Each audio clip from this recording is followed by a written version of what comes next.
On June 12, 1886, the Donaldsonville chief reported that hunters in Ascension Parish, Louisiana, had treed and killed a large cat after it spent weeks taking livestock.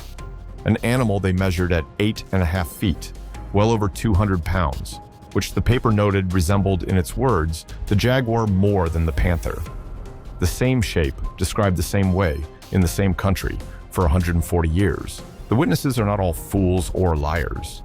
A biology professor named Donald Lindsay, who took over the cougar investigations in the Smokies in 1980, has said he gets around 10 reports a year from that range, and judges nearly half of them credible, and that of the credible ones, most involve more than a single witness. These are deer hunters with clear sight lines, utility workers on remote rights-of-way, drivers whose headlights catch something crossing a rural road before dawn. They are describing, with unusual consistency, a cat that is large, long-tailed, and specifically, emphatically black. This is the space the entire question lives in, not confirmed, not dismissed. Every Southern wildlife agency has issued some version of the same statement, and the statements are worth reading closely because they are carefully worded.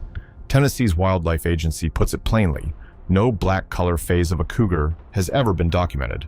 A Louisiana outdoor authority states it the same way. There has never been a confirmed case of a melanistic black mountain lion. These are not denials issued into a vacuum. An agency does not write a formal position on an animal nobody reports. The statements exist because the reports exist, in volume across decades, from people with no connection to one another. No melanistic mountain lion has ever been documented is an accurate description of the evidence in hand. It is not the same as saying nothing black is out there. To understand what could be walking through the southern woods, the language has to be made precise because the popular term hides the entire problem. Puma concolor. The cougar, also called the mountain lion, the panther, the painter, the catamount. It is the big cat the South actually has, the one recolonizing the region from the West, the one whose tawny young males now turn up on trail cameras from Tennessee to the Gulf. And here is the fact that breaks the easy explanation: the cougar does not come in black. After more than a century of shot animals, museum skins, roadkill, and genetic sampling across 2 continents, no melanistic puma has ever been confirmed. Not one verified skin, not one skull, not one authenticated photograph, in a zoo, in the wild, on a taxidermist form anywhere. The animal that the South keeps reporting cannot be a black cougar because the cougar is not capable of being black. What can be black is the jaguar.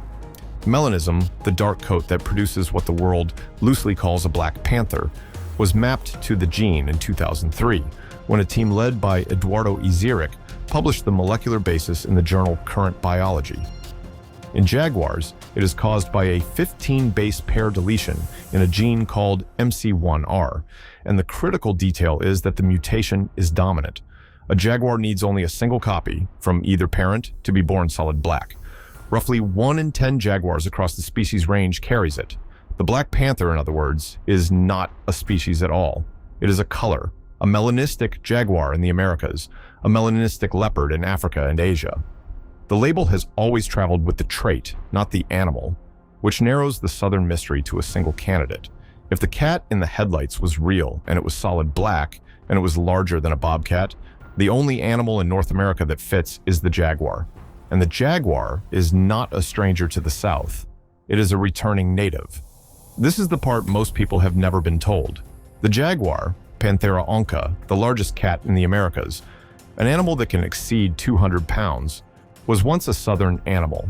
According to the standard reference on the state's mammals, it ranged across southern Texas and most of the eastern part of the state into Louisiana and north to the Red River. It held the dense, big thicket country of East Texas until around 1902. Its range reached coastal Louisiana. One stretch of the Gulf Shore is still called Cheniere au Tigre, the oak grove of the tiger, from the old French and Spanish habit of calling these cats tigres.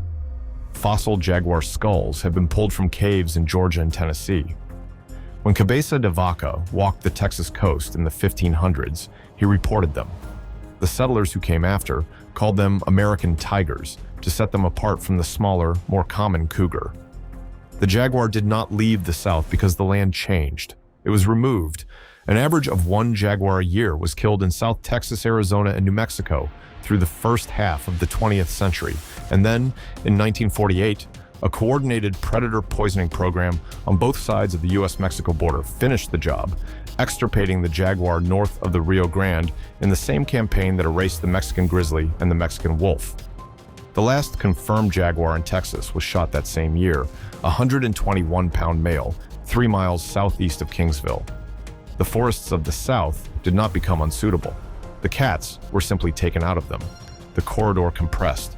It never fully closed, because the source did not disappear. It moved south, and it is still there. Biologists estimate that roughly 5,000 jaguars live in Mexico today, with the nearest breeding population about 150 miles south of the Texas border. And male jaguars, like the young males of nearly every big cat, disperse, pushed out of their natal range to walk for hundreds of miles in search of unoccupied territory.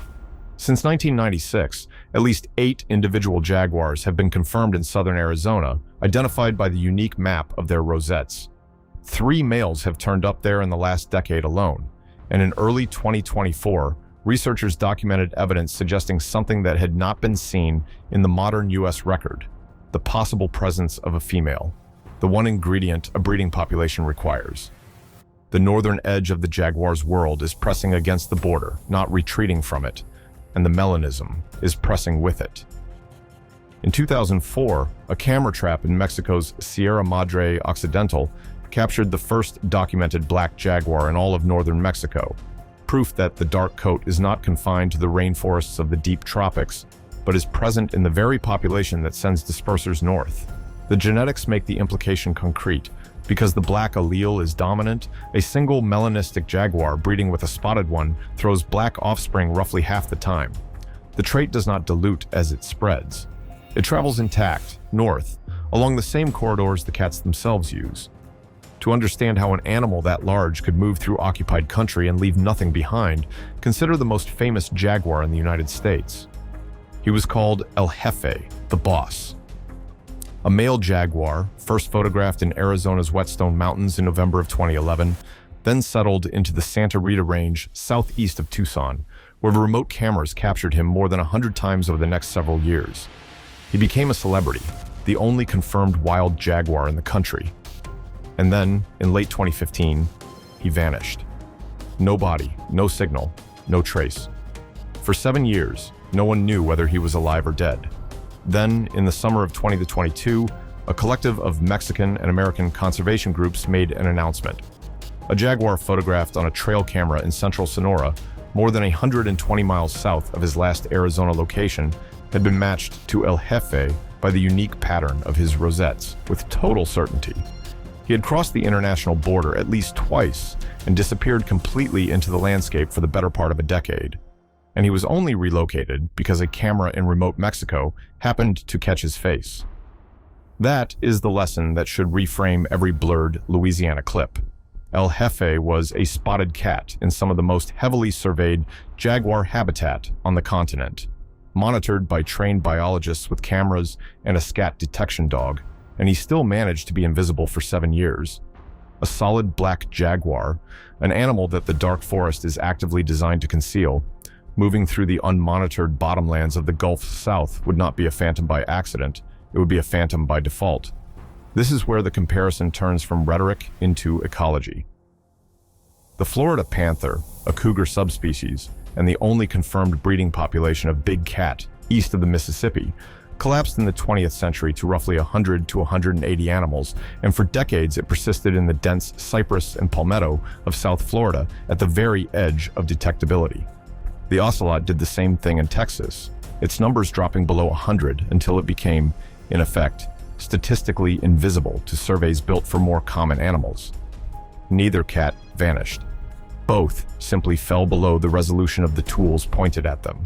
Now, scale that detection failure up to an animal with a home range many times larger, crossing an international boundary with no formal monitoring at all through the densest forest cover on the continent. The absence of a recovered specimen stops being evidence of absence. It becomes the predictable result of how and where the looking is done, which is the objection every skeptic raises, and it deserves a direct answer. Georgia's senior state wildlife biologist framed it as well as anyone. There are no dead-on-road cats, and there are no clear, reliable trail camera photographs. And on that basis, the evidence is stacked against a resident population. If black jaguars are moving through the South, where are the bodies? Where are the photos? The answer comes in three parts, and not one of them requires the animal to be absent. The first is coverage. Confirming a large cat requires a camera or a carcass in the exact spot the animal happens to be, and the forests of the Deep South are vast, private, and largely unwatched. The big thicket of East Texas, the swamp country of Louisiana, the hardwood bottoms along 100 river systems, the backcountry of the Smokies, these run to millions of acres, of which only a vanishing fraction is under any kind of consistent camera surveillance. A single cat moving through that country at night trips nothing. The second is classification. A report of a black cat from the South is ruled out before it is investigated, and the logic is circular. It cannot be a jaguar, the reasoning runs, because jaguars do not live here. It cannot be a black cougar, because cougars cannot be black. And so the report is filed, by definition, as a misidentification, a judgment not about the evidence in any given case, but about the map. The conclusion is built into the premise. The third is preservation. A large cat that dies in the wet, acidic, scavenger-rich forests of the South does not last. Vultures, raccoons, and feral hogs find a carcass within days. Soft tissue is gone in weeks. Bodies that fall near water are carried off and never recovered. A cougar that dies in the open desert of the West leaves bones visible from a helicopter. A cat that dies in the Louisiana bottoms simply disappears, and the terrain that hides the living animal erases the dead one with exactly equal efficiency. Honesty requires going further because the skeptics are right about most of it. The overwhelming majority of Black Panther reports are misidentifications. They are black house cats and black dogs and coyotes seen at distance, bobcats in poor light, ordinary animals filtered through expectation and bad lighting. Melanistic bobcats genuinely exist. One was mounted by a Texas taxidermist and hung for years in a Beaumont sporting goods store. And they account for some fraction of the sightings on their own. There is no confirmed breeding population of jaguars anywhere in the United States, black or spotted. Every one of the 8 jaguars verified in Arizona since 1996 was a spotted male, and not a single one was black. And the wild version of this story, the claim, repeated in comment sections across the internet, that tens of thousands of black jaguars secretly roam the East while the government suppresses the truth, is simply false. A population that size would leave roadkill, would leave carcasses, would leave one clear photograph in a country saturated with trail cameras and phones. It does not. The conspiracy collapses under the same evidentiary standard that protects the real question, because the real question is narrower and far harder to dismiss. The science does not claim the South has a population of black panthers. It claims something more precise. The only animal that fits the description, a large, solid black, long-tailed cat, is the melanistic jaguar. The jaguar genuinely ranged the South, from Texas to Louisiana to the Red River, until a poisoning campaign removed it within living memory. The black coat exists in the Mexican population that still sends dispersing males north, and the dominant gene that produces it spreads that coat faster than it fades. Jaguars cross the border, and they vanish into the landscape for years at a time, as one famous cat proved beyond any doubt. And the forests of the South erase the dead as thoroughly as they conceal the living. None of that confirms a black jaguar on a Louisiana back road. All of it means that the possibility cannot be cleanly, confidently ruled out. So the clip ends the way it always ends. A black shape against a dark tree line, gone before the focus catches it. The animal officially does not exist. The state biologists keep ruling the sightings out, one by one, year after year, and most of the time, they are right to.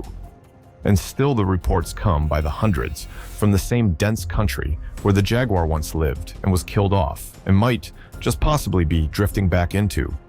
A cat that the record cannot confirm and cannot quite close the door on, walking where almost no one is looking in a forest that has always been very good at keeping its secrets out of the light